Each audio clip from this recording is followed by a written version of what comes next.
ఈరోజు ఎస్ఎఫ్ఐ కరీంనగర్ జిల్లా కమిటీ ఆధ్వర్యంలో విద్యార్థులు రావాల్సిన స్కాలర్షిప్లు రీఎంబర్స్మెంట్ విడుదలయ్యాలని చెప్పేసి భిక్షాటన వేయడం జరుగుతుంది. ఈ రాష్ట్రంలో దాదాపు 8,000 కోట్లకు పైగా ఈరోజు పెండింగ్లో స్కాలర్షిప్లు రీఎంబర్స్మెంట్ ఉన్న పరిస్థితి ఈ రాష్ట్రంలో ఉంది.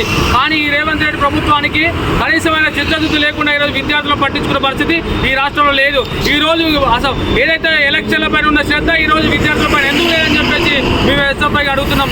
ఈరోజు జూబ్లీస్ ఎలక్షన్లో ఈరోజు ప్రధాన ప్రసంగంలో విద్యార్థులు మీ పిల్లల యొక్క జీవితాలు బాగు చేస్తా అని చెప్పేసి అంటున్నారు రేవంత్ రెడ్డి. ఈ రాష్ట్రంలో కనీసమైన శ్రద్ధ ఈరోజు విద్యార్థుల పైన లేని పరిస్థితి ఉంది. ఒక పంట కళాశాల యాజమాన్యాలు మాతో అవుతలేదని చెప్పేసి కళాశాలలు మూసివేసి ఈరోజు నిరసనకి ఈరోజు పిలుపునిస్తే ఈరోజు వాళ్ళపైన విజిలెన్స్ దాడులు చేస్తున్న పరిస్థితి ఈ రేవంత్ రెడ్డి సర్కార్లో ఉంది. ఈ ఎస్ఎఫ్ఐ అడుగుతున్నాం, ఈరోజు విజిలెన్స్ దాడులు అంటే ఈరోజు కనీసమైన ఈరోజు మీకు శ్రద్ధ ఉందా ఈరోజు విద్యార్థులకు స్కాలర్షిప్ రీఎంబర్స్మెంట్ విడుదల చేయడంలో?